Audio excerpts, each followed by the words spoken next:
ਧੰਨ ਵਾਹਿਗੁਰੂ ਸਾਹਿਬ ਜੀ।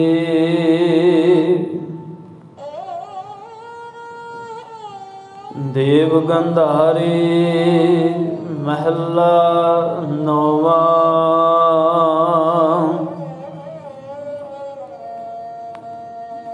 ਸਭ ਕਿਛ ਜੀਵਤ ਕੋ ਵਿਵਹਾਰ,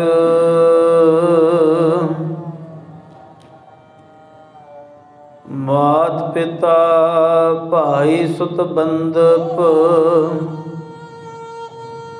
ਅਰ ਫਨ ਗ੍ਰਹਿ ਕੀ ਨਾਰ।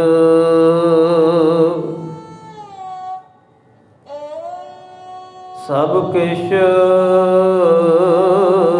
ਜੀਵਤ ਕੋ ਵਿਵਹਾਰ,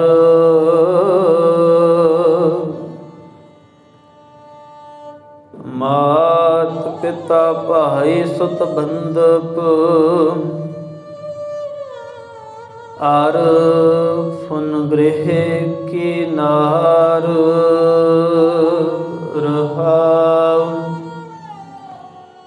ਤਨ ਤੇ ਪ੍ਰਾਨ ਹੋਤ ਜਬ ਨਿਆਰੇ, ਟੇਰਤ ਪ੍ਰੇਤ ਪੁਕਾਰ। ਆਦ ਘੜੀ ਕੋ ਨਹ ਰਾਖੈ, ਘਰ ਤੇ ਦੇਤ ਨਿਕਾਰ।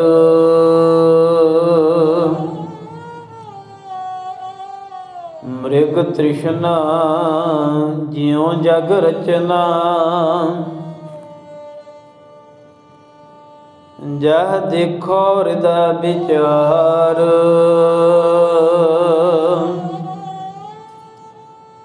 ਕਹੋ ਨਾਨਕ ਭਜ ਰਾਮ ਨਾਮ ਨਿਤ, ਜਾਂ ਤੇ ਹੋਤ ਉਧਾਰ। ਮ੍ਰਿਗ ਤ੍ਰਿਸ਼ਨਾ ਜਿਉ ਜਗ ਰਚਨਾ, ਜਹ ਦੇਖਾਂ ਹਿਰਦਾ ਵਿਚਾਰ। ਕਹੋ ਨਾਨਕ ਭਜ ਰਾਮ ਨਾਮ ਨਿਤ, ਜਾਤੇ ਹੋਤ ਉਧਾਰ। ਵਾਹਿਗੁਰੂ ਜੀ ਕਾ ਖਾਲਸਾ, ਵਾਹਿਗੁਰੂ ਜੀ ਕੀ ਫਤਿਹ। ਪਰਮ ਸਨਮਾਨਯੋਗ ਚਵਰ ਤਖਤ ਸਿੰਘਾਸਨ ਦੇ ਮਾਲਕ, ਜਹਰਾ ਜਹੂਰ ਹਾਜ਼ਰ ਹਜੂਰ, ਸਰਬ ਕਲਾਂ ਭਰਪੂਰ।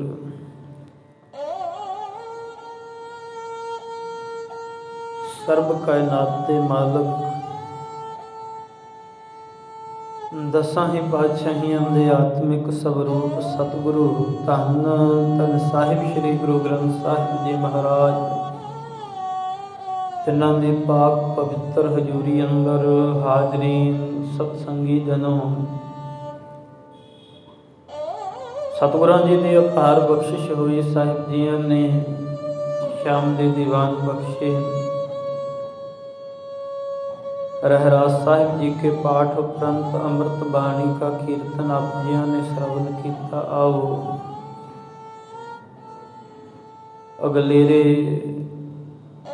समय अंदर जो लड़ीवार कथा विचार सतगुरु धन गुरु गुरु तेग बहादुर महाराज जी के जीवन से उन्हां दे पावन बाणी, जिन्हां दी कुल गिनती 59 शब्द और 57 श्लोक है। साहिब पावन शब्दां दे अंदर की बचन करते ने, आओ विचार नाल जुड़न तो पहला सतगुरां जी दे पास मन चित एकाग्र कर हाजरी लवाइए, बड़े अदब सत्कार दे नाल सांझ पाइए। वाहिगुरू जी का खालसा, वाहिगुरू जी की फतेह। साहिब सतगुरु गुरु तेग बहादुर महाराज, जिन्हों ने बड़ा लम्मा समा प्रचारक दौरियां उपर जाके ਧੰਨ ਗੁਰੂ ਨਾਨਕ ਮਹਾਰਾਜ ਜੀਆਂ ਦੇ ਪਾਵਨ ਨਿਰਮਲ ਪੰਥ ਦੇ ਉਪਦੇਸ਼ ਨੂੰ ਦਿੱਤਾ, ਜੀਵਨ ਜਾਂਚ ਦੱਸੀ। ਤਿੰਨਾਂ ਦੀ ਪਾਵਨ ਬਾਣੀ ਦੇ ਅੰਦਰ ਜਦੋਂ ਅਸੀਂ ਦੇਖਾਂਗੇ ਤੇ ਬੜੇ ਸਪਸ਼ਟ ਰੂਪ ਦੇ ਅੰਦਰ ਸਾਨੂੰ ਇੱਕ ਗੱਲ ਜਿਹੜੀ ਬਹੁਤਾਤ ਦੇ ਅੰਦਰ ਉਹ ਨਜ਼ਰ ਆਉਂਦੀ ਹੈ ਕਿ ਸਾਹਿਬ ਨੇ ਜਗਤ ਦੀ ਝੂਠੀ ਪ੍ਰੀਤ ਤੇ ਬੜਾ ਜ਼ੋਰ ਦਿੱਤਾ ਹੈ। ਸੰਸਾਰ ਦੇ ਉੱਪਰ ਸਤਿਗੁਰਾਂ ਨੇ ਬੜੇ ਜ਼ੋਰਦਾਰ ਸ਼ਬਦਾਂ ਦੇ ਨਾਲ ਕਿ ਭਾਈ ਇਹ ਮਿੱਥਿਆ ਹੈ, ਇਹ ਨਾਸ਼ਵਾਨ ਹੈ, ਇਹ ਰੇਤ ਦੀ ਕੰਧ ਦੀ ਤਰ੍ਹਾਂ ਹੈ, ਇਹ ਸੁਪਨੇ ਦੀ ਨਿਆਈ ਹੈ, ਇਹ ਬੱਦਲਾਂ ਦੀ ਛਾਂ ਦੀ ਤਰ੍ਹਾਂ ਹੈ। ਸੁਪਨਾ ਆਉਂਦਾ ਏ, ਅੱਖ ਖੁੱਲ੍ਹਦੀ ਹੈ, ਚਲਾ ਜਾਂਦਾ ਏ, ਬੱਦਲ ਆਉਂਦੇ ਨੇ ਕੁਝ ਪਲ ਲਈ, ਸੂਰਜ ਦੇ ਅੱਗੇ ਹਨੇਰਾ ਕਰਦੇ ਨੇ, ਸਦੀਵ ਨਹੀਂ ਫਿਰ ਚਲੇ ਜਾਂਦੇ ਨੇ। ਪਾਣੀ ਦੇ ਉੱਪਰ ਬੁਲਬੁਲਾ ਹੈ, ਇਵੇਂ ਕਹਿੰਦੇ ਭਾਈ ਤੇਰਾ ਜੀਵਨ ਹੈ, ਇਹ ਮਨੁੱਖਾ ਜਨਮ ਹੈ। ਸਾਹਿਬ ਜੀਆਂ ਨੇ ਵੱਖ-ਵੱਖ ਉਦਾਹਰਨਾਂ ਦਿੱਤੀਆਂ ਜਿੱਥੋਂ ਦਾਰਸ਼ਨਿਕਾਂ ਨੇ, ਵਿਦਵਾਨਾਂ ਨੇ ਇਹ, ਕਿਉਂਕਿ ਸਤਿਗੁਰਾਂ ਜੀ ਦੇ ਦਰਸ਼ਨ ਸਾਹਿਬ ਕਹਿੰਦੇ ਭਾਈ ਗੁਰਦਾਸ ਜੀ ਨੂੰ ਪੁੱਛੀਏ ਵੀ ਜੇ ਗੁਰੂ ਦੇ ਦਰਸ਼ਨ ਕਰਨੇ ਆ ਤੇ ਕਿਵੇਂ ਹੋਣਗੇ, ਤੇ ਭਾਈ ਗੁਰਦਾਸ ਜੀ ਕਹਿੰਦੇ ਗੁਰ ਮੂਰਤ, ਕਹਿੰਦੇ ਗੁਰੂ ਦੀ ਮੂਰਤ ਕੀ ਹੈ? ਗੁਰ ਸ਼ਬਦ। ਗੁਰ ਮੂਰਤ ਗੁਰ ਸ਼ਬਦ ਹੈ। ਕਹਿੰਦੇ ਜੇ ਗੁਰੂ ਦੇ ਦਰਸ਼ਨ ਕਰਨੇ ਆ, ਜੇ ਮੰਨੋ ਅਸੀਂ ਧੰਨ ਗੁਰੂ ਨਾਨਕ ਮਹਾਰਾਜ ਜੀ ਦੇ ਦਰਸ਼ਨ ਕਰਨਾ ਚਾਹੁੰਦੇ ਤੇ ਸਾਹਿਬ ਕਹਿੰਦੇ ਉਹਨਾਂ ਦੇ ਦਰਸ਼ਨ ਤਸਵੀਰ ਤੋਂ ਨਹੀਂ, ਉਹਨਾਂ ਦੇ ਦਰਸ਼ਨ ਉਹਨਾਂ ਦੀ ਸੋਚ, ਉਹਨਾਂ ਦੀ ਸਿੱਖਿਆ ਤੇ ਉਹਨਾਂ ਦੀ ਪਾਵਨ ਬਾਣੀ ਨੂੰ ਪੜ੍ਹਿਆ ਪਤਾ ਲੱਗਣਾ ਹੈ ਕਿ ਸਤਿਗੁਰਾਂ ਜੀ ਦੀ ਵਿਚਾਰ ਕੀ ਸਨ, ਉਹਨਾਂ ਦੀ ਸਿੱਖਿਆ ਕੀ ਹੈ। ਕਹਿੰਦੇ ਗੁਰੂ ਦੀ ਮੂਰਤ, ਜੇ ਗੁਰੂ ਦੇ ਦਰਸ਼ਨ ਕਰਨੇ ਆ ਤੇ ਉਹ ਸ਼ਬਦ ਦੇ ਅੰਦਰੋਂ, ਸ਼ਬਦ ਦੀ ਕਮਾਈ ਵਿੱਚੋਂ ਹੋਣ। ਹੁਣ ਸਾਹਿਬ ਗੁਰੂ ਤੇਗ ਬਹਾਦਰ ਮਹਾਰਾਜ ਜੀ ਦੀ ਬਾਣੀ ਜਿਸ ਦੇ ਅੰਦਰ ਇਹ ਜ਼ਿਕਰ ਕੀਤਾ ਹੋਇਆ ਮਿਲਦਾ ਹੈ ਸੰਸਾਰ ਦੇ ਬਾਬਤ, ਔਰ ਦੂਸਰਾ ਪੱਖ ਸਾਹਿਬ ਜੀਵਨ ਨੂੰ ਵਿਕਾਰਾਂ ਤੋਂ ਸੁਚੇਤ ਕਰਦੇ ਨੇ, ਜੀਵਨ ਨੂੰ ਇਹਨਾਂ ਕਾਮ, ਕ੍ਰੋਧ, ਲੋਭ, ਮੋਹ, ਹੰਕਾਰ, ਵਿਕਾਰਾਂ ਤੋਂ, ਮਾਇਕ ਪਦਾਰਥਾਂ ਤੋਂ ਬਾਣੀ ਦੇ ਅੰਦਰ ਸੁਚੇਤ ਕਰਦੇ। ਔਰ ਤੀਸਰਾ ਪੱਖ ਫਿਰ ਇਹਨਾਂ ਤੋਂ ਸੁਚੇਤ ਕਰ ਪ੍ਰੀਤਮ ਪਿਆਰੇ ਦੇ ਨਾਲ ਜੁੜਨ ਦਾ ਤਰੀਕਾ ਦੱਸਦੇ ਨੇ। ਜਦੋਂ ਸਤਿਗੁਰੂ ਗੁਰੂ ਤੇਗ ਬਹਾਦਰ ਜੀ ਮਹਾਰਾਜ ਜੀ ਦੇ ਜੀਵਨ ਨੂੰ ਪੜ੍ਹਦੇ ਹਾਂ ਤੇ ਕਿਤੇ ਕਿਤੇ ਇਵੇਂ ਵੀ ਲੱਗਦਾ ਹੈ ਕਿ ਬੜੇ ਵਿਦਵਾਨ ਜਿਨ੍ਹਾਂ ਨੇ ਸਤਿਗੁਰਾਂ ਜੀ ਦੀ ਉਸਤਤ ਕਰਦਿਆਂ ਹੋਇਆਂ ਇਉਂ ਲੱਗਾ ਵੀ ਜਿਵੇਂ ਉਹ ਕੁਲਾਰ ਜੀ ਹੋ ਗਏ ਨੇ, ਕਿਉਂਕਿ ਉਹਨਾਂ ਨੇ ਤੇ ਗੁਰੂ ਤੇਗ ਬਹਾਦਰ ਮਹਾਰਾਜ ਜੀ ਨੂੰ ਉਵੇਂ ਦਾ ਸਾਬਤ ਕਰ ਦਿੱਤਾ ਜਿਵੇਂ ਇਸ ਦੇਸ਼ ਦੇ ਅੰਦਰ, ਭਾਰਤ ਦੇ ਅੰਦਰ ਜੋਗੀਆਂ ਦਾ ਫਿਰਕਾ ਹੈ, ਉਦਾਸੀਆਂ ਦਾ ਫਿਰਕਾ ਹੈ, ਤਿਆਗੀਆਂ ਦਾ ਫਿਰਕਾ ਹੈ। ਹੁਣ ਤਿਆਗ ਦੀ ਮੂਰਤ ਹਨ, ਕੋਈ ਦੋਰਾਵਾ ਨਹੀਂ, ਪਰ ਸਤਿਗੁਰਾਂ ਦੇ ਤਿਆਗ ਦਾ ਤੇ ਜੋਗੀਆਂ ਦੇ ਤਿਆਗ ਦਾ ਤੇ ਕੋਹਾਂ ਦਾ ਹੀ ਫਰਕ ਹੈ। ਹੁਣ ਜਿਹੜੇ ਇੱਥੇ ਤਿਆਗੀ ਪੁਰਖ ਹੋਏ ਨੇ, ਉਹਨਾਂ ਨੇ ਤੇ ਗ੍ਰਹਿ ਨੂੰ ਤਿਆਗਿਆ, ਗ੍ਰਸਤ ਨੂੰ ਤਿਆਗਿਆ, ਖਾਣ ਪਾਣ ਨੂੰ ਵੀ ਤਿਆਗਿਆ, ਉਹ ਤੇ ਸੰਸਾਰ ਦੇ ਝੰਬੇਲਿਆਂ ਨੂੰ ਕਹਿੰਦੇ ਵੀ ਇਹਨਾਂ ਦੇ ਵਿੱਚ ਉਲਝਣਾ ਹੀ ਨਹੀਂ ਹੈ ਤੇ ਛੱਡ ਕੇ ਚਲੇ ਗਏ। ਪਰ ਗੁਰੂ ਤੇਗ ਬਹਾਦਰ ਮਹਾਰਾਜ ਸੱਚੇ ਪਾਤਸ਼ਾਹ ਜੀ ਤਿੰਨਾਂ ਦੇ ਜੀਵਨ ਨੂੰ ਪੜ੍ਹੀਏ, ਉਹਨਾਂ ਨੇ ਤਿਆਗ ਦੀ ਗੱਲ ਕੀਤੀ ਹੈ, ਕੋਈ ਦੋਰਾਵਾ ਨਹੀਂ, ਸਿਖਰ ਦੀ ਗੱਲ ਕੀਤੀ ਹੈ। ਪਰ ਉਹ ਤਿਆਗ ਦੀ ਬਾਤ ਪਾਉਣ ਦਾ ਮਤਲਬ ਬਸ ਇੰਨਾ ਹੈ ਕਿ ਆਪਣੇ ਸਿੱਖਾਂ ਨੂੰ ਸੁਚੇਤ ਕੀਤਾ ਜਾਵੇ हाँ, ਜਦੋਂ ਅਸੀਂ ਬਾਣੀ ਪੜ੍ਹਦੇ ਹਾਂ ਸਾਨੂੰ ਇਉਂ ਮਹਿਸੂਸ ਹੁੰਦਾ ਹੈ ਕਿ ਇਸ ਬਾਣੀ ਦੇ ਅੰਦਰ ਆਜ਼ਾਦੀ ਵੈਰਾਗ ਤਿਆਗ ਦੀ ਗੱਲ ਹੈ, ਕਿਉਂਕਿ ਬਾਣੀ ਸਪਸ਼ਟ ਇਹਦਾ ਭਾਵ ਇਹ ਨਹੀਂ ਵੀ ਬਾਕੀ ਗੁਰੂ ਸਾਹਿਬਾਨਾਂ ਨੇ ਨਹੀਂ, ਬਾਕੀ ਗੁਰੂ ਸਾਹਿਬਾਨਾਂ ਨੇ ਵੀ ਪਾਵਨ ਬਾਣੀ ਦੇ ਅੰਦਰ ਮਾੜੀ ਕੂੜ ਬੈਸਨਹਾਰ। ਹੁਣ ਜੇ ਧੰਨ ਗੁਰੂ ਅਰਜਨ ਪਾਤਸ਼ਾਹ ਮਹਾਰਾਜ ਜੀ ਦੇ ਪਾਵਨ ਬਚਨ ਪੜ੍ਹੀਏ ਤੇ ਉਹਨਾਂ ਬਚਨਾਂ ਦੇ ਅੰਦਰ ਵੀ ਸਾਹਿਬ ਫਿਰ ਬੜੀ ਉੱਚੀ ਸੁਰ ਦੇ ਅੰਦਰ ਮਿਹਰਮਤ ਵਰਤਾਉਂਦੇ। ਉਹਨਾਂ ਨੇ ਵੀ ਬਚਨ ਕੀਤੇ, ਭਾਈ ਇਹ ਜਿਹੜੇ ਤੇਰਾ ਪੰਜ ਭੂਤਕ, ਇਹ ਜਿਹੜੀ ਤੇਰੀ ਕਾਇਆ ਹੈ, ਇਹ ਸਰੀਰ ਹੈ,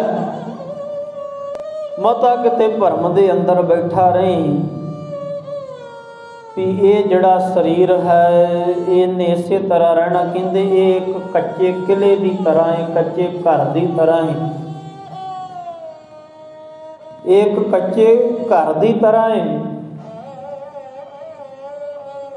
ਕਾਹੇ ਕਲਰਾ ਸਿੰਚਾਓ, ਜਿਵੇਂ ਸਾਹਿਬ ਬਾਣੀ ਦੇ ਅੰਦਰ ਬਚਨ ਕਰਦੇ ਨਾ, ਜਨਮ ਗਵਾਵੋ। ਸਾਹਿਬ ਕਹਿੰਦੇ ਭਾਈ ਇਹ ਜਿਹੜਾ ਤੇਰਾ ਸਰੀਰ ਹੈ ਇਹ ਕੱਚੇ ਕਿਲੇ ਦੀ ਤਰ੍ਹਾਂ ਹੈ, ਔਰ ਇਹ ਜਿੱਥੇ ਕੱਚੇ ਕਿਲੇ ਦੀ ਤਰ੍ਹਾਂ ਹੈ ਔਰ ਜਿਸ ਮਾਲਕ ਨੇ ਇਹ ਕੱਚਾ ਕਿਲਾ ਰਚਿਆ ਹੈ ਉਹਨੇ ਫਿਰ ਇਹਦੇ ਅੰਦਰ ਮਿੱਝ, ਲਹੂ, ਨਾੜੀਆਂ, ਹੱਡੀਆਂ, ਇਹ ਚੀਜ਼ਾਂ ਜਿਹੜੀਆਂ ਪੈਦਾ ਕਰਕੇ ਇਹ ਸਰੀਰ ਦਾ ਢਾਂਚਾ ਬਣਿਆ। ਖਿਆਲ ਕਰਨਾ ਕਿਸੇ ਵੇਲੇ, ਕਿਉਂਕਿ ਜੀਵ ਆਪਣੇ ਇਸ ਸਰੀਰ ਉੱਪਰ ਮਾਣ ਬਹੁਤ ਕਰਦਾ ਹੈ, ਪਰ ਕਿਤੇ ਦੇਖਣਾ ਸਾਹਿਬ ਕਹਿੰਦੇ ਭਾਈ ਰਕਤ ਬਿੰਦ ਦਾ ਇਹ ਗਾਰਾ ਮਾਲਕ ਨੇ ਬਣਾ ਕੇ ਨਾ ਤੇਰੇ ਸਰੀਰ ਦੇ ਉੱਪਰ ਇਹ ਚਮੜੀ ਨੂੰ ਤਿਆਰ ਕੀਤਾ ਹੈ, ਜਿਹੜੀ ਬੜੀ ਸੋਹਣੀ ਲੱਗਦੀ ਹੈ। ਮੂਰਤ ਕਹਿੰਦੇ ਮਾਂ ਕੀ ਰਕਤ ਪਿਤਾ ਬਿੰਦ ਧਾਰਾ, ਮੂਰਤ ਸੂਰਤ ਕਰ ਅਪਾਰਾ। ਇਹ ਜਿਹੜੀ ਮੂਰਤ, ਇਹ ਜਿਹੜੀ ਦੇਹੀ ਹੈ ਔਰ ਇਹਦੀ ਸੁੰਦਰ ਸੂਰਤ ਨਜ਼ਰ ਆ ਰਹੀ, ਕਹਿੰਦੇ ਇਹਦੇ ਅੰਦਰ ਕੀ ਹੈ? ਹਾਡ ਮਾਸ ਨਾੜੀ ਕੋ ਪਿੰਜਰ ਪੰਖੀ ਬਸੈ ਵਿਚਾਰਾ। ਕਹਿੰਦੇ ਹੱਡੀਆਂ ਨਾੜੀਆਂ ਦਾ ਪਿੰਜਰ ਹੈ ਔਰ ਇਹਦੇ ਅੰਦਰ ਮਾਲਕ ਦੀ ਆਤਮਾ, ਮਾਲਕ ਦਾ ਸਵਰੂਪ, ਮਾਲਕ ਦੀ ਅੰਸ਼ ਵਸਦੀ ਹੈ। ਧੰਨ ਗੁਰੂ ਅਰਜਨ ਪਾਤਸ਼ਾਹ ਮਹਾਰਾਜ ਜੀ ਦੇ ਬਚਨ ਕਹਿੰਦੇ ਇਹ ਕੱਚੇ ਕਿਲੇ ਦੀ ਨਿਆਈ ਹੈ ਜਿਸ ਦੇ ਅੰਦਰ ਮਾਲਕ ਨੇ ਬਖਸ਼ਿਸ਼ ਕੀਤੀ, ਆਤਮਾ ਨੂੰ ਪਾਇਆ। ਪਹਿਲੋਂ ਉਹਨੇ ਇਹਦੀ ਰਚਨਾ ਕੀਤੀ ਹੈ, ਫਿਰ ਇਹਦੇ ਉੱਪਰ ਰਕਤ ਬਿੰਦ ਦਾ ਲੇਪ ਕੀਤਾ ਹੈ, 9 ਦਰਵਾਜ਼ੇ ਬਣਾਏ ਨੇ ਤੇ ਇਹ ਬਿਨਾਂ 9 ਜਿਹੜੇ ਦਰਵਾਜ਼ੇ ਹਨ, ਰਸਤੇ ਹਨ, ਇਹਨਾਂ ਦੇ ਉੱਪਰ ਕੋਈ ਵੀ ਤਖਤਾ ਨਹੀਂ ਲੱਗਾ। ਕਹਿੰਦੇ ਭਾਈ ਬਾਏ ਰੂਪ ਅਸਥੰਭਨਾ, ਤੇ ਇਹ ਇੱਕ ਸਾਹਿਬ ਕਹਿੰਦੇ ਭਾਈ ਸਵਾਸਾਂ ਦੇ ਥੰਮ ਦੇ ਸਹਾਰੇ ਇਹ ਸਰੀਰ ਖਲੋਤਾ ਹੈ। ਜਿੰਨਾ ਮਰਜੀ ਕੋਈ ਵੱਡਾ ਤਾਕਤਵਰ ਬਲਵਾਨ ਕਿਉਂ ਨਾ ਹੋਵੇ, ਸਵਾਸਾਂ ਦਾ ਥੰਮ ਡਿੱਗਦਿਆਂ ਸਾਰ ਹੀ ਉਹ ਦੇਹ ਡਿੱਗ ਪੈਂਦੀ ਹੈ। ਸਵਾਸਾਂ ਦੇ ਥੰਮ ਤੋਂ ਬਿਨਾਂ ਜੀਵ ਦੇ ਇਸ ਸਰੀਰ ਦੇ ਪਾਸ ਹੋਰ ਕੋਈ ਤਾਕਤ ਨਹੀਂ। ਕਿਤੇ ਸਾਡੇ ਆਮ ਹੀ ਸੰਸਾਰ ਦੇ ਅੰਦਰ ਵਿਚਰਦੇ ਆ, ਕਿਸੇ ਵੇਲੇ ਦੇਖਦੇ ਆ ਨਾ ਸਾਡੇ ਕਿਤੇ ਹੱਥ ਤੇ ਜਾਂ ਕਿਤੇ ਸਰੀਰ ਦੇ ਉੱਪਰ ਕੋਈ ਜ਼ਖਮ ਹੋ ਜਾਵੇ ਨਾ, ਔਰ ਜਿਹੜਾ ਹੱਥ ਤੇ ਹੋ ਜਾਂਦਾ ਹੈ ਉਹਨੂੰ ਵੇਖ ਲਈਏ ਤੇ ਫਿਰ ਕਿਸੇ ਵੇਲੇ ਪ੍ਰਸ਼ਾਦਾ ਛਕਣ ਨੂੰ ਵੀ ਜੀ ਨਹੀਂ ਕਰਦਾ, ਕਿਉਂਕਿ ਅੰਦਰ ਕੀ ਹੈ? ਮਿੱਝ ਹੈ, ਲਹੂ ਹੈ ਔਰ ਨਾੜੀਆਂ ਦਾ ਜਾਲ ਵਿਛਿਆ ਹੋਇਆ। ਇਹ ਤੇ ਬਾਹਰੀ ਰੂਪ ਦੇ ਅੰਦਰ ਹੀ ਮਾਲਕ ਨੇ ਇਹਦੇ ਉੱਪਰ ਜਿਹੜਾ ਲੇਪ ਕਰ ਦਿੱਤਾ ਏ ਔਰ ਇਹਨੂੰ ਸੁੰਦਰ ਬਣਾ ਦਿੱਤਾ। ਇਹਦੇ ਅੰਦਰ ਤੇ ਬਦਬੂ ਹੀ ਹੈ, ਇਹਦੇ ਅੰਦਰ ਤੇ ਮਿੱਝੀ ਹੈ, ਅੰਦਰ ਕੁਝ ਨਹੀਂ। ਜੋ ਸਾਹਿਬ ਨੇ ਬਚਨ ਕੀਤੇ ਨਾ, ਮੱਤ ਵਿੱਚ ਰਤਨ ਜਵਾਹਰ ਮਾਨਕ, ਕਹਿੰਦੇ ਭਾਈ ਜਿਹੜੇ ਰਤਨ ਜਵਾਹਰਾਤ ਹਨ ਉਹ ਤੇਰੀ ਇਸ ਮੱਤ ਦੇ ਅੰਦਰ ਜਿਹੜੀ ਇਹਦੇ ਅੰਦਰ ਪਾਈ ਹੈ, ਔਰ ਸਰੀਰ ਦੇ ਅੰਦਰ ਕੁਝ ਨਹੀਂ ਹੈ। ਸਰੀਰ ਤੇ ਜਿਹੜਾ ਹੈ ਹਾੜ ਮਾਸ ਨਾੜੀ ਕੋ, ਸਾਹਿਬ ਕਹਿੰਦੇ ਭਾਈ ਜਲ ਕੀ ਪੀਤ ਪਵਨ ਕਾ ਥੰਬਾ, ਰਕਤ ਬੂੰਦ ਕਾ ਗਾਰਾ। ਮਾਲਕ ਨੇ ਰਕਤ ਬੂੰਦ ਦੇ ਗਾਰੇ ਨੂੰ ਬਣਾ ਕੇ ਇਹ ਜਿਹੜਾ ਜਲ ਕੀ ਭੇਤ, ਇਹ ਜਲ ਦੀ ਜਿਹੜੀ ਕੰਧ ਬਣਾਈ ਹੈ, ਇਹ ਜਿਹੜਾ ਸਰੀਰ ਬਣਾਇਆ ਹੈ, ਇਹਦੇ ਅੰਦਰ ਥੰਮ ਜਿਹੜਾ ਹੈ ਉਹ ਹਵਾ ਦਾ ਲਗਾਇਆ ਹੈ। ਹਾਡ ਮਾਸ ਨਾੜੀ ਕੋ ਪਿੰਜਰ ਪੰਖੀ ਵਸੈ ਵਿਚਾਰਾ, ਜਿਹੜਾ ਇਹਦੇ ਅੰਦਰ ਵਸਦਾ ਏ, ਉਹਦੀ ਉਸ ਮੱਤ ਦੇ ਅੰਦਰ ਜੇ ਉਹ ਜਿਹੜੀ ਆਤਮਾ ਹੈ ਉਹਦੇ ਅੰਦਰ ਗੁਰੂ ਦੀ ਪ੍ਰੀਤ ਵਸ ਜਾਵੇ, ਗੁਰੂ ਦੀ ਸਿੱਖਿਆ ਵਸ ਜਾਵੇ, ਤੇ ਕਹਿੰਦੇ ਭਾਈ ਉਹੀ ਰਤਨਾ ਜਵਾਹਰਾਂ ਮਾਲਕਾਂ ਦੀ ਮਾਲਕ ਬਣ ਜਾਂਦੀ ਹੈ। ਜੇ ਉਹਦੇ ਅੰਦਰ ਮਾਲਕ ਦੀ ਪ੍ਰੀਤ, ਗੁਰੂ ਦਾ ਸ਼ਬਦ ਨਹੀਂ ਵਸਦਾ, ਤੇ ਕਹਿੰਦੇ ਉੱਥੇ ਹਨੇਰਾ ਹੀ ਹਨੇਰਾ। ਜਿਵੇਂ ਸਾਹਿਬ ਕਹਿੰਦੇ ਨਾ ਵੀ ਭਾਵੇਂ ਬਾਹਰੀ ਰੂਪ ਦੇ ਅੰਦਰ ਭਾਈ 100 ਚੰਦਰਮਾ ਵੀ ਕਿਉਂ ਨਾ ਤੂੰ, ਜਿੱਥੇ ਇੱਕ ਦਿਸ ਰਿਹਾ ਇਹਦੀ ਜਗ੍ਹਾ ਤੇ 100 ਵੀ ਕਿਉਂ ਨਾ ਹੋ ਜਾਵੇ, ਜੇ ਸੋ ਚੰਦਾ ਉਗ ਵਹਿ ਸੂਰਜ ਚੜ੍ਹੈ ਹਜ਼ਾਰ, ਕਹਿੰਦੇ ਇੱਕ ਸੂਰਜ ਦੀ ਜਗ੍ਹਾ ਜੇ ਹਜ਼ਾਰਾਂ ਵੀ ਸੂਰਜ ਇਸ ਧਰਤੀ ਦੇ ਉੱਪਰ ਪ੍ਰਕਾਸ਼ ਪਾਉਣ, ਪ੍ਰਕਾਸ਼ ਹੋ ਜਾਵੇ, ਦਿਨ ਵੇਲੇ ਵੀ ਇੰਨਾ ਜ਼ਿਆਦਾ ਪ੍ਰਕਾਸ਼, ਰਾਤ ਵੇਲੇ ਵੀ ਇੰਨਾ ਜ਼ਿਆਦਾ ਚਾਨਣ, ਪਰ ਸਾਹਿਬ ਕਹਿੰਦੇ ਇੱਥੇ ਚਾਨਣ ਹੁੰਦਿਆਂ ਗੁਰ ਬਿਨ ਘੋਰ ਅੰਧਾਰ, ਗੁਰੂ ਤੋਂ ਬਿਨਾਂ ਭਾਈ ਗਤ ਨਹੀਂ। ਮਤਾ ਸਮਝੀ ਇੰਨੇ ਪ੍ਰਕਾਸ਼ ਦੇ ਨਾਲ ਤੇਰੇ ਅੰਦਰ ਵੀ ਪ੍ਰਕਾਸ਼ ਹੋ ਜਾਵੇਗਾ। ਕਹਿੰਦੇ ਅੰਦਰ ਤੇ ਉਵੇਂ ਹੀ ਹਨੇਰਾ ਹੈ ਤੇ ਉਵੇਂ ਹੀ ਰਹਿਣਾ ਹੈ ਜੇ ਗੁਰੂ ਦੀ ਮੱਤ ਨਹੀਂ। ਜਿਵੇਂ ਕਹਿੰਦੇ ਨਾ ਵੀ ਸ਼ਾਹ ਬਿਨਾਂ ਪੱਤ ਨਹੀਂ, ਇੱਕ ਪੰਜਾਬੀ ਦਾ ਵੀ ਅਖਾਣ ਹੈ ਕਿ ਗੁਰੂ ਬਿਨਾਂ ਗਤ ਨਹੀਂ ਤੇ ਸ਼ਾਹ ਬਿਨਾਂ ਪੱਤ ਨਹੀਂ। ਕਿਉਂਕਿ ਆਪ ਹੀ ਜਿਹੜੇ ਜ਼ਿਮੀਂਦਾਰ ਘਰਾਣੇ ਸਨ, ਉਹਨਾਂ ਦੇ ਸ਼ਾਹੂਕਾਰ ਹੁੰਦੇ ਸਨ, ਉਹੀ ਉਹਨਾਂ ਦੀ ਇੱਜ਼ਤ ਪੱਤ ਰੱਖਦੇ ਸਨ। ਜਦੋਂ ਲੋੜ ਪੈਣੀ ਔਰ ਲੋੜ ਪੈਣ ਦੇ ਉੱਪਰ ਉਹਨਾਂ ਤੋਂ ਮਾਇਆ ਫੜ ਲੈਣੀ, ਵਿਆਜ ਤੇ ਫੜ ਲੈਣੀ, ਉਧਾਰੀ ਫੜ ਲੈਣੀ। ਹੁਣ ਸਾਹਿਬ ਬਚਨ ਕੀ ਕਰਦੇ ਨੇ, ਕਹਿੰਦੇ ਭਾਈ ਅੰਦਰ ਤੇ ਹਨੇਰਾ ਹੀ ਹਨੇਰਾ ਏ, ਇਹ ਸਰੀਰ ਦੇ ਅੰਦਰ ਕੁਝ ਨਹੀਂ, ਇਹਦੇ ਅੰਦਰ ਤੇ ਗੁਰੂ ਗਿਆਨ ਦੇ ਨਾਲ ਜਦੋਂ ਗੁਰੂ ਦਾ ਗਿਆਨ ਵਸਿਆ ਤੇ ਪ੍ਰਕਾਸ਼ ਹੋਣਾ ਹੈ। ਇਹਦੇ ਅੰਦਰ ਤੇ ਗੁਰੂ ਗਿਆਨ ਦੇ ਨਾਲ ਦੀਵਾ ਜਗਣਾ ਹੈ। ਗੁਰੂ ਦੇ ਹੱਥ ਹੀ, ਗੁਰੂ ਨੇ ਇਹ ਆਤਮਾ ਨੂੰ, ਸਰੀਰ ਨੂੰ ਬਣਾਇਆ ਹੈ, ਤੇ ਗੁਰੂ ਨੇ ਸਾਹਿਬ ਕਹਿੰਦੇ ਭਾਈ ਇਹਨੂੰ ਤਾਲਾ ਲਾ ਦਿੱਤਾ। ਹੁਣ ਉਹ ਤਾਲੇ ਦੀ ਜਿਹੜੀ ਚਾਬੀ ਆ ਗੁਰੂ ਦੇ ਕੋਲ ਹੈ। ਕਹਿੰਦੇ ਇੱਕ ਬੜਾ ਅਮੀਰ ਆਦਮੀ, ਉਹਨੇ ਘਰ ਦੇ ਅੰਦਰ ਨੌਕਰ ਰੱਖੇ ਹੋਏ ਸਨ। ਮਨ ਅੰਦਰ ਆਇਆ ਇੱਕ ਨੌਕਰ ਹੋਰ ਰੱਖਦੇ ਆ, ਨੌਕਰਾਂ ਨੂੰ ਬੁਲਾਇਆ ਗਿਆ। ਹੁਣ ਜਦੋਂ ਨੌਕਰਾਂ ਨੂੰ ਬੁਲਾਇਆ ਗਿਆ ਤੇ ਨੌਕਰ ਕਾਫੀ ਆ ਗਏ। ਹੁਣ ਜਦੋਂ ਉਹਨੇ ਆਖਿਆ ਵੀ ਭਾਈ ਇੱਥੇ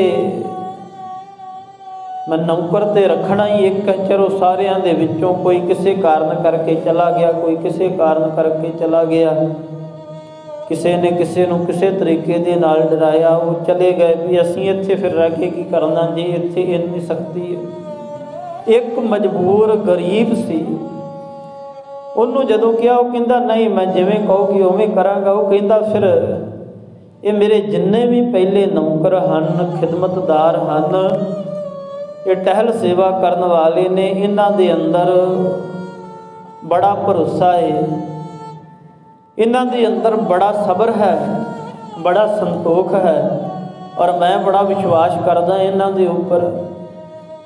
ਕਹਿੰਦਾ ਵੀ ਇਹ ਟੇਬਲ ਦੇ ਉੱਪਰ ਜਿਹੜੀਆਂ ਇਹ ਸਾਰੇ ਘਰ ਦੀਆਂ ਚਾਬੀਆਂ ਇੱਥੇ ਹੀ ਪਈਆਂ ਰਹਿੰਦੀਆਂ ਹੈ, ਕਦੀ ਕਿਸੇ ਨੇ ਚੋਰੀ ਨਹੀਂ ਕੀਤੀ। ਕਈ ਲੰਮੇ ਸਾਲਾਂ ਤੋਂ, ਪਿਛਲੇ ਸਮੇਂ ਤੋਂ ਇਸ ਘਰ ਦੇ ਅੰਦਰ ਕੋਈ ਚੋਰੀ ਨਹੀਂ ਹੋਈ, ਤੂੰ ਵੀ ਵਿਸ਼ਵਾਸ ਪਾਤਰ ਬਣ ਕੇ ਰਹਿਣਾ। ਉਹ ਕਹਿੰਦਾ ਹੈ ਜੀ ਮੈਂ ਬਿਲਕੁਲ ਜਿਵੇਂ ਤੁਸੀਂ ਕਹੋਗੇ ਉਵੇਂ ਕਰਾਂ। ਕਹਿੰਦੇ ਜਦੋਂ ਮਾੜਾ ਜਿਹਾ ਮਾਲਕ ਸੈੱਟ ਤੇ ਹੋਇਆ ਏ, ਦੂਸਰਾ ਨੌਕਰ ਜਿਹੜਾ ਪੁਰਾਣਾ ਸੀ ਉਹ ਕਹਿੰਦਾ ਮਾਲਕ ਝੂਠ ਬੋਲ ਰਿਹਾ ਹੈ, ਮਾਲਕ ਝੂਠ ਬੋਲ ਰਿਹਾ ਹੈ। ਕਹਿੰਦਾ ਕਿਵੇਂ? ਕਹਿੰਦਾ ਇਹ ਜਿੰਨਾ ਵੀ ਚਾਬੀਆਂ ਦਾ ਗੁੱਛਾ ਹੈ ਮੈਂ ਲਾ ਕੇ ਦੇਖਿਆ ਕੋਈ ਵੀ ਨਹੀਂ ਲੱਗਦੀ, ਇਸ ਗੁੱਛੇ ਦੇ ਵਿੱਚੋਂ ਚਾਬੀ ਕੋਈ ਵੀ ਨਹੀਂ ਲੱਗਦੀ, ਇਹ ਤੇ ਵਿਖਾਵੇ ਵਾਸਤੇ ਰੱਖੀਆਂ। ਸਾਹਿਬ ਸਤਿਗੁਰਾਂ ਜੀ ਨੇ ਜਿਹੜੀ ਚਾਬੀ ਇਸ ਜਿੰਦੇ ਨੂੰ ਲੱਗਣੀ ਉਹ ਆਪਣੇ ਪਾਸ ਰੱਖੀ ਹੈ, ਅਸੀਂ ਹੋਰ ਹੀ ਲਾ ਲਾ ਕੇ ਦੇਖ ਰਹੇ ਹਾਂ, ਨਹੀਂ ਖੁੱਲ ਰਿਹਾ। ਬੜਾ ਯਤਨ ਕਰਦੇ ਹਾਂ ਕਿਸੇ ਤਰੀਕੇ ਦੇ ਨਾਲ ਖੁੱਲ੍ਹ ਜਾਵੇ, ਮਾਇਆ ਦੇ ਵਿੱਚ ਵੀ ਉਲਝ ਜਾਂਦੇ ਹਾਂ, ਲੋਭੀ ਵਿਕਾਰੀ ਵੀ ਹੋ ਜਾਂਦੇ ਹਾਂ। ਫਿਰ ਦੱਸਣ ਦੇ ਉੱਪਰ ਥਾਂ ਥਾਂ 'ਤੇ ਵੀ ਚਲੇ ਜਾਂਦੇ ਹਾਂ, ਪਰ ਉਹ ਦਰਵਾਜ਼ਾ ਖੁੱਲ੍ਹਦਾ ਨਹੀਂ। ਕਿਉਂਕਿ ਜੇ ਜੰਦਾ ਗੁਰੂ ਨੇ ਲਾਇਆ ਹੈ, ਤਾਲਾ ਗੁਰੂ ਨੇ ਲਾਇਆ ਹੈ, ਤੇ ਕਹਿੰਦੇ ਭਾਈ ਚਾਬੀ ਵੀ ਗੁਰੂ ਦੇ ਪਾਸ ਹੈ। ਇਹ ਗੁਰੂ ਦੇ ਕਿਰਪਾ ਦੇ ਨਾਲ, ਗੁਰੂ ਦੀ ਬਖਸ਼ਿਸ਼ ਦੇ ਨਾਲ ਹੀ ਇਹ ਜਿੰਦਾ ਖੁੱਲ੍ਹਣਾ ਹੈ, ਇੱਥੇ ਪ੍ਰਗਾਸ ਹੋਣਾ ਹੈ, ਚਾਨਣ ਹੋਣਾ ਹੈ। ਸਾਹਿਬ ਬਚਨ ਕਰਦੇ, ਕਹਿੰਦੇ ਭਾਈ ਰਹੋ ਵਿਚਾਰ। ਜਿਵੇਂ ਆਪਾਂ ਪਿੱਛੇ ਪਾਵਨ ਬਾਣੀ ਦੀ ਗੱਲ ਕਰ ਰਹੇ ਸਾਂ, ਤੇ ਸਾਹਿਬ ਜੀਆਂ ਨੇ ਤੇ ਬਾਣੀ ਦੇ ਅੰਦਰ ਗੁਰੂ ਤੇਗ ਬਹਾਦਰ ਮਹਾਰਾਜ ਜੀ ਨੇ ਵੀ ਬੜੇ ਸਪਸ਼ਟ ਰੂਪ ਦੇ ਅੰਦਰ ਲਿਖਿਆ, ਬਚਨ ਕੀਤੇ। ਪਰ ਇਹਨਾਂ ਨੂੰ ਤਿਆਗੀ ਜ਼ਿਆਦਾ ਦੱਸਿਆ ਗਿਆ, ਇਹਨਾਂ ਨੂੰ ਜ਼ਿਆਦਾ ਪ੍ਰਚਾਰਿਆ ਗਿਆ। ਪਰ ਬਾਕੀ ਗੁਰੂ ਸਾਹਿਬਾਨਾਂ ਨੇ ਵੀ ਬੜੇ ਖੁੱਲ੍ਹੇ ਸ਼ਬਦਾਂ ਦੇ ਅੰਦਰ ਜੋ ਬਚਨ ਕੀਤੇ। ਵੀ ਆਪਾਂ ਭਗਤ ਰਵਿਦਾਸ ਜੀ ਦਾ ਹੀ ਹੁਣ ਬਚਨ ਪੜ੍ਹ ਰਹੇ ਸਾਂ, ਜਲ ਕੀ ਪੀਤ ਪਵਨ ਕਾ ਥੰਬਾ, ਰਕਤ ਬੂੰਦ ਕਾ ਗਾਰਾ। ਕਹਿੰਦੇ ਭਾਈ ਇਹ ਤੇ ਸਾਰਾ ਕੁਝ ਜਿਹੜਾ ਹੈ, ਜੇ ਤੂੰ ਕਿਤੇ ਇਹ ਬਾਹਰੀ ਚੰਬ ਤੋਂ ਬਿਨਾਂ ਦੇਖ ਲਵੇਂ ਤੇ ਤੇਰਾ ਵੇਖਣ ਨੂੰ ਜੀ ਨਹੀਂ ਕਰਦਾ, ਇੰਨੀ ਬਦਬੂ ਮਾਰਦਾ ਏ। ਤੇ ਬਾਹਰ ਹੀ ਮਾਲਕ ਨੇ ਇਹਦੇ ਉੱਪਰ ਕਿਰਪਾ ਕੀਤੀ ਹੈ, ਤੇ ਇਹ ਬਿਨਸਨਹਾਰ ਹੈ, ਇਹ ਖਤਮ ਹੋਣ ਵਾਲਾ ਹੈ। ਗੁਰੂ ਤੇਗ ਬਹਾਦਰ ਮਹਾਰਾਜ ਸੱਚੇ ਪਾਤਸ਼ਾਹ ਮਹਾਰਾਜ ਜੀ ਨੂੰ ਜਿਸ ਤਰ੍ਹਾਂ ਤਿਆਗ ਦੀ ਮੂਰਤ ਬਣਾ ਕੇ ਪੇਸ਼ ਕੀਤਾ ਜਾ ਰਿਹਾ ਹੈ, ਔਰ ਜਿਨ੍ਹਾਂ ਦੇ ਨਾਲ ਤੁਲਨਾ ਕੀਤੀ ਜਾ ਰਹੀ ਹੈ, ਤਿਆਗੀ ਸਨ। ਸਤਿਗੁਰਾਂ ਨੇ ਬੜੀ ਉੱਚੀ ਸੁਰ ਦੇ ਅੰਦਰ ਤਿਆਗ ਦੀ ਗੱਲ ਕੀਤੀ, ਪਰ ਉਹ ਇਹ ਗੱਲ ਕੀਤੀ ਹੈ ਕਿ ਭਾਈ ਦੇਖ, ਅਸਲ ਇਹ ਹੈ, ਸੱਚਾਈ ਇਹ ਹੈ, ਸਦੀਵ ਕੁਝ ਵੀ ਨਹੀਂ ਹੈ ਤੇ ਸਦੀਵ ਤੂੰ ਵੀ ਨਹੀਂ ਹੈ। ਫਿਰ ਇਹ ਗੱਲ ਜੋਗੀ ਵੀ ਜਾਣਦੇ ਸਨ ਵੀ ਸੰਸਾਰ ਨਾਸ਼ਵਾਨ। ਹੁਣ ਜੋਗੀਆਂ ਨੇ ਜਾਂ ਜਿਹੜੇ ਤਿਆਗੀ ਸਿੱਧ ਪੁਰਸ਼ ਸਨ, ਉਹਨਾਂ ਨੇ ਜਿਹੜਾ ਰਸਤਾ ਅਪਣਾਇਆ, ਉਹ ਗੁਰੂ ਘਰ ਨੇ ਐਕਸੈਪਟ ਨਹੀਂ ਕੀਤਾ, ਉਹ ਪ੍ਰਵਾਨ ਨਹੀਂ ਕੀਤਾ। ਉਹਨਾਂ ਨੇ ਫਿਰ ਗ੍ਰਸਤ ਨੂੰ ਤਿਆਗਤਾ, ਸੰਸਾਰ ਘਰ ਬਾਰ ਨੂੰ ਤਿਆਗ, ਜੰਗਲਾਂ ਨੂੰ ਭੱਜ ਗਏ। ਸਾਹਿਬ ਗੁਰੂ ਨਾਨਕ ਮਹਾਰਾਜ ਜੀ ਦੀ ਉਸਤਤੀ ਦੇ ਅੰਦਰ ਭਾਈ ਗੁਰਦਾਸ ਬਚਨ ਕਰਦੇ, ਕਹਿੰਦੇ ਸਿੱਧ ਛਪ ਬੈਠੇ ਪਰਬਤੀ, ਕੌਣ ਜਗਤ ਕੋ ਪਾਰ ਉਤਾਰਾ। ਕਹਿੰਦੇ ਜੇ ਸਿੱਧ, ਜਿਨ੍ਹਾਂ ਨੂੰ ਪਤਾ ਹੈ ਕਿ ਸੰਸਾਰ ਨਾਸ਼ਵਾਨ ਹੈ, ਤੇ ਬਾਕੀਆਂ ਨੂੰ ਜਾਗਰੂਕ ਕਰਕੇ ਸਭ ਇਹ ਦੱਸਣਾ ਸੀ ਵੀ ਭਾਈ ਤੁਸੀਂ ਕੀ ਲੈਣਾ ਹੈ, ਕਿਉਂ ਹੰਕਾਰ ਦੇ ਅੰਦਰ, ਗੁਮਾਨ ਦੇ ਅੰਦਰ ਇਹ ਮਿਲੇ ਹੋਏ ਪਲਾਂ ਨੂੰ ਗਵਾਈ ਜਾ ਰਹੇ ਜੇ, ਸਭ ਕੁਝ ਇੱਥੇ ਹੀ ਰਹਿ ਜਾਣਾ ਹੈ। ਕੋਸ਼ਿਸ਼ ਕਰੋ ਜਿਵੇਂ ਵੀ ਪਿਆਰ ਦੇ ਨਾਲ ਰਹਿ ਸਕੋ, ਪ੍ਰੀਤਮ ਦੇ ਸਿਮਰਨ ਦੇ ਅੰਦਰ ਜੁੜ ਕੇ ਇਹ ਮਨੁੱਖਾ ਜਨਮ ਨੂੰ ਸਫਲ ਕਰੋ। ਅਖੀਰ ਤੁਹਾਨੂੰ ਪਛਤਾਵਾ ਨਾ ਹੋਵੇ ਕਿ ਤੁਸੀਂ ਸੰਸਾਰ ਤੋਂ ਜਾ ਰਹੇ, ਸਗੋਂ ਮਾਣ ਹੋਵੇ। ਪਰ ਕਹਿੰਦੇ ਸਿੱਧਾਂ ਨੇ ਤੇ ਆਪ ਉਹ ਛੱਪ ਬੈਠੇ ਨੇ, ਤੇ ਸੰਸਾਰ ਨੂੰ ਪਾਰ ਹੋਣਾ ਕੀ ਕਰਨਾ। ਗੁਰੂ ਤੇਗ ਬਹਾਦਰ ਮਹਾਰਾਜ ਜੀ ਨੇ ਤਿਆਗ ਦੀ ਗੱਲ ਕੀਤੀ, ਪਰ ਉਹਨਾਂ ਨੇ ਸੰਸਾਰ ਨੂੰ, ਗ੍ਰਹਿ ਘਰ ਨੂੰ ਜਾਂ ਗ੍ਰਸਤ ਨੂੰ ਤਿਆਗਣ ਦਾ ਉਪਦੇਸ਼ ਨਹੀਂ ਦਿੱਤਾ। ਉਹਨਾਂ ਨੇ ਕਿਹਾ ਭਾਈ ਤਿਆਗਣਾ ਹੈ, ਪਰ ਤਿਆਗਣਾ ਕੀ ਹੈ। ਪਹਿਲਾ ਸ਼ਬਦ ਸਤਿਗੁਰਾਂ ਦਾ ਬਾਣੀ ਦਾ ਸਾਧੋ, ਮਨ ਕਾ ਮਾਨ ਤਿਆਗੋ। ਕਹਿੰਦੇ ਮਨ ਦਾ ਮਾਨ, ਗੁਮਾਨ ਤਿਆਗ, ਹੰਕਾਰੀ ਜਿਹੜੀ ਬਿਰਤੀ ਹੈ, ਸਾਹਿਬ ਕਹਿੰਦੇ ਭਾਈ ਇਹਨੂੰ ਛੱਡ। ਜਾਂ ਧੰਨ ਗੁਰੂ ਅਰਜਨ ਪਾਤਸ਼ਾਹ ਮਹਾਰਾਜ ਜੀ ਬਚਨ ਕਰਦੇ, ਕਹਿੰਦੇ ਤਿਆਗਣਾ ਤਿਆਗਣ ਨੀਕਾ। ਕਹਿੰਦੇ ਤਿਆਗਣਾ ਤੇ ਚਾਹੀਦਾ ਹੈ, ਪਰ ਤਿਆਗਣਾ ਕੀ ਹੈ। ਹੁਣ ਸਤਿਗੁਰਾਂ ਨੇ ਸਿੱਧਾ ਵਾਂਗੂ ਸਾਨੂੰ ਇਹ ਉਪਦੇਸ਼ ਥੋੜ੍ਹੀ ਦਿੱਤਾ ਹੈ ਕਿ ਤੁਸੀਂ ਗ੍ਰਸਤ ਨੂੰ, ਤੁਸੀਂ ਘਰ-ਬਾਰ ਨੂੰ ਤਿਆਗ, ਪਰਿਵਾਰ ਨੂੰ ਤਿਆਗ ਦਿਓ। ਜ਼ਿੰਮੇਵਾਰੀਆਂ ਤੋਂ ਸਤਿਗੁਰਾਂ ਨੇ ਕਦੇ ਵੀ ਕਿਸੇ ਨੂੰ ਵੀ ਜਿਹੜਾ ਹੈ, ਕਿਉਂਕਿ ਇਹ ਤੇ ਸਾਰਿਆਂ ਲਈ ਉਪਦੇਸ਼ ਹੈ। ਉਪਦੇਸ਼ ਕਿਉਂ ਵਰਨਾ ਕੋ ਸਾਂਝਾ, ਇੱਥੇ ਕੇਵਲ ਨਹੀਂ ਕਿ ਸਿੱਖਾਂ ਵਾਸਤੇ ਉਪਦੇਸ਼। ਸਾਹਿਬ ਤੇ ਕਹਿੰਦੇ ਭਾਈ ਜਿਹੜਾ ਵੀ ਇਹ ਬਚਨ ਨੂੰ ਕਮਾਵੇਗਾ ਉਹਦਾ ਹੀ ਭਲਾ ਹੋਵੇਗਾ। ਤਿਆਗਣਾ ਹੈ। ਕਹਿੰਦੇ ਤਿਆਗਣਾ ਤਿਆਗਣ ਨੇਕਾ। ਤਿਆਗਣਾ ਕੀ? ਕਹਿੰਦੇ ਕਾਮ ਕ੍ਰੋਧ ਲੋਭ ਤਿਆਗਣਾ। ਕਹਿੰਦੇ ਇਹਨਾਂ ਨੂੰ ਤਿਆਗਣਾ। ਜੇ ਗੁਰੂ ਤੋਂ ਮੰਗਣਾ ਵੀ ਹੈ ਤੇ ਕਹਿੰਦੇ ਕੀ ਮੰਗਣਾ ਹੈ? ਮੰਗਣਾ ਮੰਗਣ ਨੇਕਾ, ਹਰ ਜਸ ਗੁਰ ਤੇ ਮੰਗਣਾ। ਕਹਿੰਦੇ ਗੁਰੂ ਦੇ ਪਾਸੋਂ ਭਾਈ ਗੁਰੂ ਦੇ ਸਿਮਰਨ ਦੀ ਦਾਤ ਮੰਗ। ਜਿਹੜੀ ਮੰਗ ਮੰਗਿਆ ਤੇਰੀਆਂ ਬਾਕੀ ਮੰਗਾਂ ਪੂਰੀਆਂ ਹੋ ਜਾਣ, ਤੇਰੀ ਬਾਕੀ ਮਨ ਦੀ ਤ੍ਰਿਪਤੀ ਹੋ ਜਾਵੇ, ਇਵੇਂ ਦੀ ਦਾਤ ਮੰਗ। ਸਾਹਿਬ ਕਹਿੰਦੇ ਹਰ ਇੱਕੋ ਦਾਤਾ ਮੰਗੀ ਹੈ, ਮਨ ਚਿੰਦਿਆ ਪਾਈ ਹੈ। ਜੇ ਦੂਜੇ ਪਾਸੋਂ ਮੰਗੀਏ ਤਾਂ ਲਾਜ ਮਰਾਈ। ਸਭ ਕੁਛ ਮੰਗ ਲਿਆ ਖੁਦਾ ਕੋ। ਖੁਦਾ ਕਹਿੰਦੇ ਸਭ ਕੁਝ ਹੀ ਮੰਗਿਆ ਜਾਵੇਗਾ ਜੇ ਕਿਤੇ ਤੇਰੀ ਭਾਵਨਾ ਐਵੇਂ ਦੀ ਬਣ ਜਾਵੇ ਵੀ ਖੁਦਾ ਮਾਲਕ ਦੇ ਦੁਆਰੇ ਤੇ ਆ ਕੇ ਉਹਨੂੰ ਹੀ ਮੰਗ ਲਵੇਂ, ਜਿਹੜਾ ਸਭ ਕੁਝ ਦੇਣਹਾਰ ਹੈ।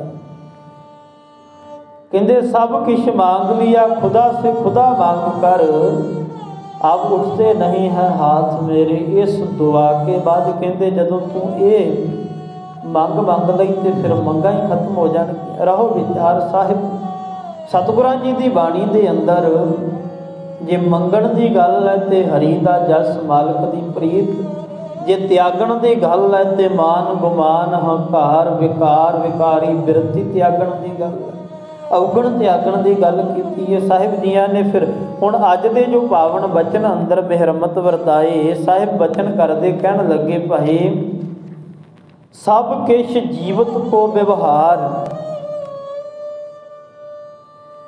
ਵਿਵਹਾਰ ਦਾ ਮਤਲਬ ਹੁੰਦਾ ਏ ਵਰਤੋਂ ਵਿਹਾਰ। ਕਹਿੰਦੇ ਸਭ ਕਿਛ ਜੀਵਤ ਕੋ ਵਿਵਹਾਰ, ਮਾਤ ਪਿਤਾ ਭਾਈ ਸੁਤ ਬਨਤਾ, ਆਰ ਫੁਨ ਗ੍ਰਹਿ ਕੀ ਨਾਰ ਰਹਾਓ। ਕਹਿੰਦੇ ਭਾਈ ਮਾਤਾ ਪਿਤਾ ਦਾ, ਘਰ ਵਾਲੇ, ਬੱਚੇ, ਮਿੱਤਰ, ਸਾਕ ਸੰਬੰਧੀ, ਸੰਸਾਰ ਦੇ ਹਰ ਇੱਕ ਜੀਵ, ਕਹਿੰਦੇ ਹਰ ਇੱਕ ਵਸਤੂ ਦਾ ਸੰਬੰਧ ਜੀਵ ਦੇ ਨਾਲ ਉਦੋਂ ਤੱਕ ਹੈ ਜਦੋਂ ਤੱਕ ਇਹਦੇ ਸਵਾਸ ਚੱਲਦੇ ਨੇ।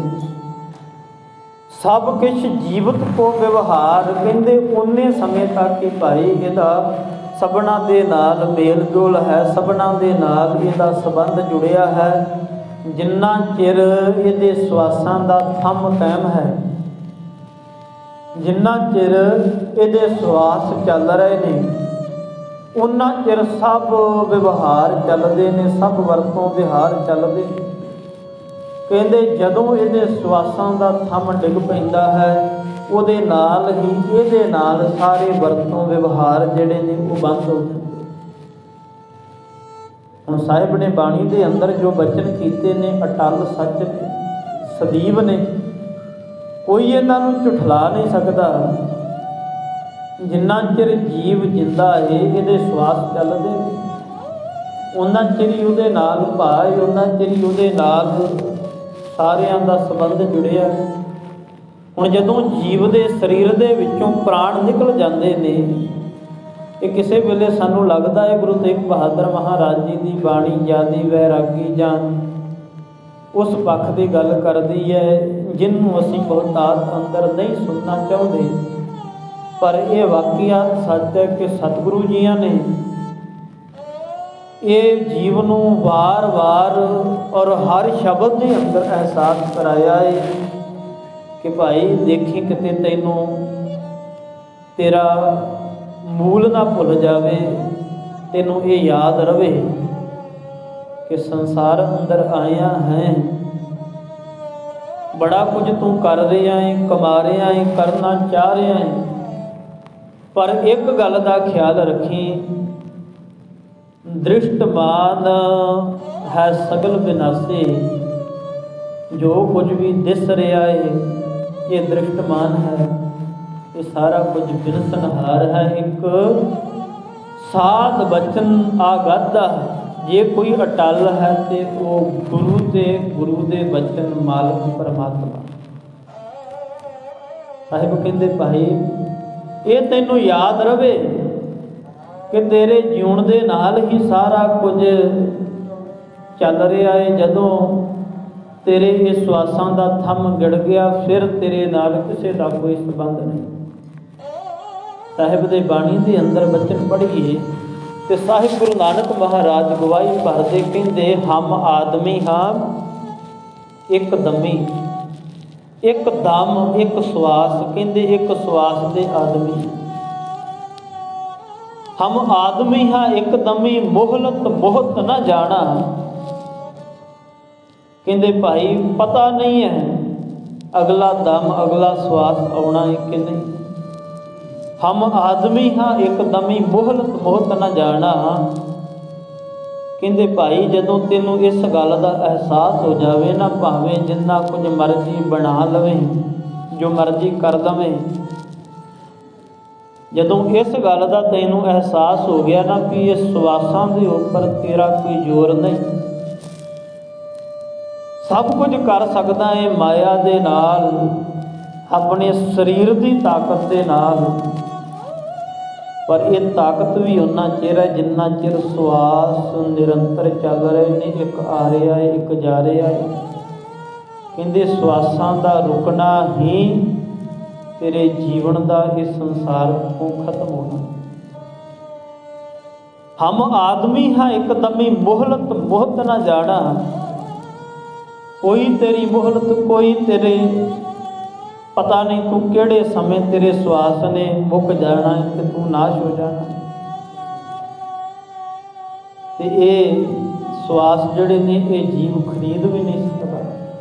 जदों मालक ने जिसकी पुजे औध तिसे कौन राखे, कहंदे जिहदा समा आ गया उन्होंने फिर कौन बचा सकता।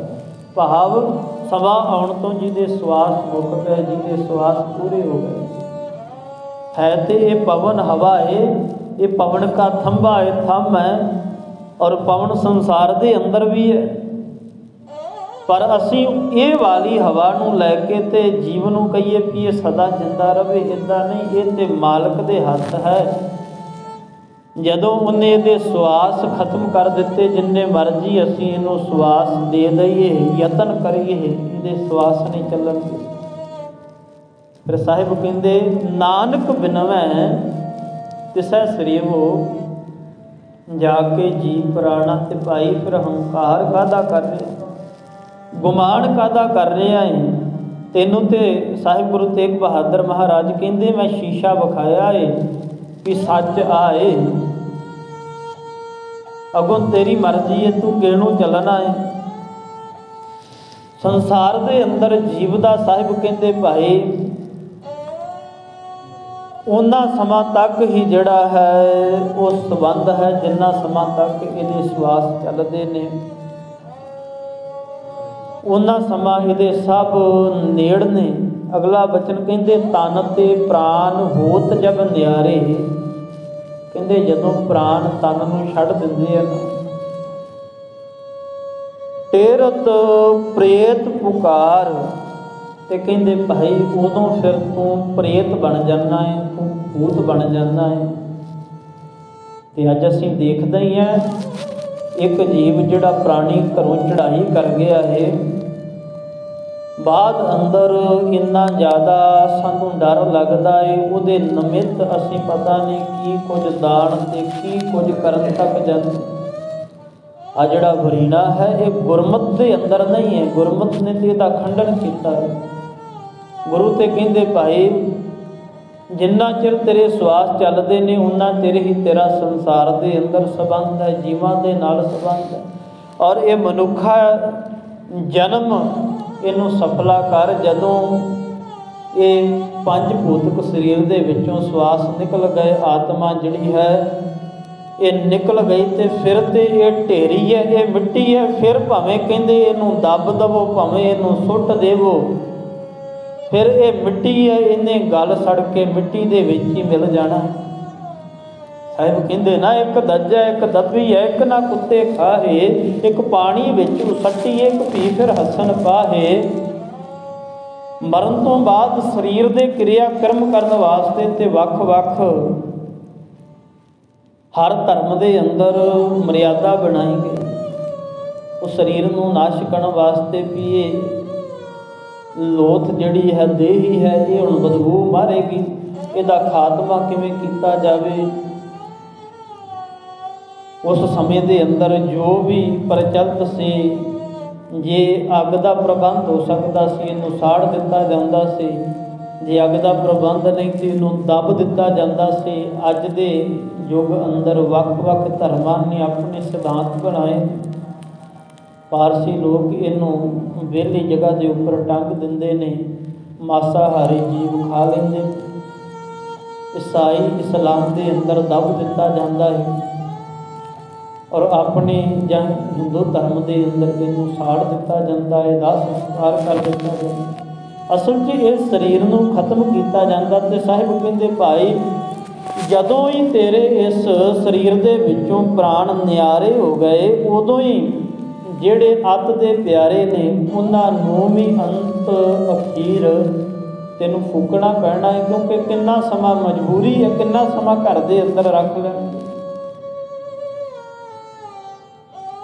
ਕੁਝ ਨਾ ਕੁਝ ਤਾਂ ਕਰਨਾ ਹੀ ਪਵੇਗਾ। ਇਹ ਕਿਉਂਕਿ ਜਦੋਂ ਆਮ ਹੀ ਕਿਤੇ ਇਵੇਂ ਦੀ ਘਟਨਾ ਵਾਪਰਦੀ ਹੈ ਤੇ ਜੇ ਕੋਈ ਜ਼ਿਆਦਾ ਮੋਹ ਕਰਦਾ ਹੈ, ਉਹ ਆਖਦਾ ਹੈ ਵੀ ਨਹੀਂ ਅੱਧਾ ਘੰਟਾ ਹੋਰ ਰਹਿਣ ਦਿਓ। ਤੇ ਲਾਗੋਂ ਕੋਈ ਸਿਆਣਾ ਆਖਦਾ ਹੈ ਵੀ ਕੀ ਕਰਾਂਗੇ ਅੱਧਾ ਘੰਟਾ ਰੱਖ ਕੇ। ਇਹ ਤੇ ਹੁਣ ਲੋਥ ਹੈ, ਮਿਰਤਕ ਦੇਹੀ ਹੈ। ਇਹਦੇ ਅੰਦਰ ਜਿਹਦੇ ਨਾਲ ਸਾਡਾ ਸੰਬੰਧ ਸੀ ਉਹ ਤੇ ਇਹਦੇ ਅੰਦਰ ਵੱਸਦੀ ਸੀ ਜਾਂ ਵੱਸਦਾ ਸੀ, ਉਹ ਤੇ ਚਲਿਆ ਗਿਆ। ਹੁਣ ਇਹਦੇ ਨਾਲ ਸਾਡਾ ਕੀ? ਇਹਦੇ ਅੰਦਰ ਜਿਹੜੇ ਆਤਮਾ ਜਿਹੜੇ ਸਵਾਸ ਵੱਸਦੇ ਸਨ ਉਹ ਤੇ ਚਲੇ ਗਏ। ਸਾਹਿਬ ਕਹਿੰਦੇ ਭਾਈ ਆਦ ਘਰੀ ਕੋਊ ਨਹਿ ਰਾਖੈ, ਘਰ ਤੇ ਦੇਤ ਨਿਕਾਰ। ਇਹਦਾ ਭਾਵ ਇਹ ਹੈ ਕਿ ਭਾਈ ਹੁਣ ਮਜਬੂਰੀ ਬਣ ਜਾਂਦੀ ਹੈ। ਜਦੋਂ ਪ੍ਰਾਣੀ ਚੜ੍ਹਾਈ ਕਰ ਗਿਆ, ਉਹਨੂੰ ਕਿੰਨਾ ਸਮਾਂ ਅਸੀਂ ਜੇ ਰੱਖ ਵੀ ਲਈਏ ਤਾਂ ਕਿੰਨਾ ਸਮਾਂ ਰੱਖ ਪਾਵਾਂਗੇ? ਫਿਰ ਕਿਸ ਆਸਰੇ ਰੱਖਾਂਗੇ? ਕਾਹਦੇ ਵਾਸਤੇ ਰੱਖਾਂਗੇ? ਨਹੀਂ ਰੱਖ ਪਾਵਾਂਗੇ। ਉਹਨੂੰ ਉਹਦਾ ਸੰਸਕਾਰ ਕਰਨਾ ਹੀ ਪਵੇਗਾ, ਕਿਉਂਕਿ ਉਹਦੇ ਅੰਦਰ ਹੁਣ ਕੁਝ ਨਹੀਂ ਹੈ ਜਿਹਦੇ ਨਾਲ ਸਾਡਾ ਸੰਬੰਧ ਸੀ। ਉਹ ਤੇ ਚਲੀ ਗਈ, ਉੱਡ ਗਈ। ਸਾਹਿਬ ਕਹਿੰਦੇ ਭਾਈ ਤਾਂ ਕਰਕੇ ਜਿੰਨਾ ਚਿਰ ਦਮ ਹੈ ਉਹਨਾਂ ਸਮਾਂ ਮਾਲਕ ਨੂੰ ਯਾਦ ਕਰ, ਉਹਨੂੰ ਉਹਦੇ ਉਪਦੇਸ਼ ਨੂੰ ਜੀਵਨ ਦੇ ਅੰਦਰ ਲੈ ਕੇ ਆ। ਇਹ ਅੰਤਮ ਸੱਚਾਈ ਹੈ। ਸਾਹਿਬ ਜੀਆਂ ਨੇ ਅੰਤਮ ਸੱਚਾਈ ਦਾ ਸ਼ੀਸ਼ਾ ਹਰ ਇੱਕ ਸ਼ਬਦ ਦੇ ਅੰਦਰ ਔਰ ਵਾਰ-ਵਾਰ ਤੇ ਵੱਖ-ਵੱਖ ਉਦਾਹਰਨਾਂ ਦੇ ਕੇ ਦਿਖਾਇਆ ਕਿ ਭਾਈ ਆਹ ਸ਼ੀਸ਼ਾ, ਆਹ ਦਰਪਣ ਤੇ ਇਹਦੇ ਸਾਹਮਣੇ ਤੂੰ ਦੇਖ ਲੈ, ਤੂੰ ਕਿੱਥੇ ਖਲੋਤਾ ਹੈ ਔਰ ਕਿੱਥੇ ਤੈਨੂੰ ਖਲੋਣਾ ਚਾਹੀਦਾ ਹੈ, ਕੀ ਕਰਨਾ ਚਾਹੀਦਾ ਤੇ ਕੀ ਕਰ ਰਿਹਾ ਹੈ। ਜੋ ਕੁਝ ਵੀ ਲੋਭ ਲਾਲਚ ਵਿਕਾਰੀ ਤੇ ਮਾਣ ਹੰਕਾਰ ਦੇ ਅੰਦਰ ਕਰ ਰਿਹਾ ਹੈ, ਇੱਕ ਗੱਲ ਯਾਦ ਰੱਖੀ, ਇਹ ਸਵਾਸਾਂ ਦੇ ਥੰਮ ਦੇ ਆਸਰੇ ਤੂੰ ਖਲੋਤਾ ਹੈ। ਪਤਾ ਨਹੀਂ ਕਿਹੜੇ ਵੇਲੇ ਸਵਾਸਾਂ ਦੇ ਥੰਮ ਨੇ ਜਦੋਂ ਖਿਸਕਣਾ ਹੈ ਤੇ ਸਭ ਕੁਝ ਢਹਿਆ ਧਰਾਇਆ ਰਹਿ ਜਾਣਾ। ਸਾਹਿਬ ਅਖੀਰ ਦੇ ਬੰਦ ਅੰਦਰ ਬਚਨ ਕਰਦੇ, ਕਹਿੰਦੇ ਮ੍ਰਿਗ ਤ੍ਰਿਸ਼ਨਾ ਜਿਉਂ ਜਗ ਰਚਨਾ, ਜਾਂ ਦੇਖੋ ਹਿਰਦੇ ਵਿਚਾਰ। ਕਹਿੰਦੇ ਹਿਰਦੇ ਦੇ ਅੰਦਰ ਵਿਚਾਰ ਕੇ ਦੇਖ ਲੈ। ਹੁਣ ਅਸੀਂ ਇਸ ਬਚਨਾਂ ਨੂੰ ਕਹਿ ਲਈਏ ਕਿ ਨਹੀਂ ਸਤਿਗੁਰੂ ਨੇ ਤੇ ਤਿਆਗ ਦੀ ਗੱਲ ਕੀਤੀ ਹੈ ਤੇ ਸਾਡੀ ਮੂਰਖਤਾ ਹੋਵੇਗੀ। ਸਾਹਿਬ ਨੇ ਤੇ ਸੱਚ ਦੀ ਗੱਲ ਕੀਤੀ ਹੈ ਔਰ ਗੁਰੂ ਤੇਗ ਬਹਾਦਰ ਮਹਾਰਾਜ ਜੀ ਨੇ ਤਿਆਗ ਦੀ ਗੱਲ ਜਾਂ ਇਹਨਾਂ ਬਚਨਾਂ ਨੂੰ ਵਾਰ-ਵਾਰ ਵਰਤਿਆ ਹੈ। ਪਰ ਇਹਦਾ ਭਾਵ ਇਹ ਥੋੜ੍ਹਾ ਹੈ ਵੀ ਅਸੀਂ ਸਤਿਗੁਰਾਂ ਨੂੰ ਉਹਨਾਂ ਦੇ ਨਾਲ ਰਲਾ ਦਈਏ ਜਿਨ੍ਹਾਂ ਨੇ ਇਹ ਕਹਿ ਲਿਆ ਸੀ ਵੀ ਸੰਸਾਰ ਨਾਸ਼ਵਾਨ ਤੇ ਹੁਣ ਸੰਸਾਰੀ ਜੀਵਾਂ ਨੂੰ ਤੇ ਗ੍ਰਸਤ ਹਰ ਇੱਕ ਚੀਜ਼ ਨੂੰ ਹੀ ਤਿਆਗ ਦਿਓ।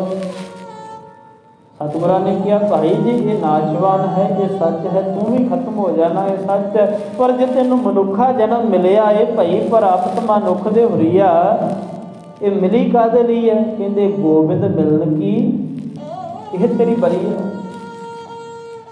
ਪ੍ਰਾਣੀ ਤੂੰ ਆਇਆ ਲਾਹਾ ਲੈਣ, ਜੇ ਤੂੰ ਲਾਹਾ ਲੈਣ ਵਾਸਤੇ ਆਇਆ ਹੈ ਤੇ ਫਿਰ ਲਾਹਾ ਲੈ।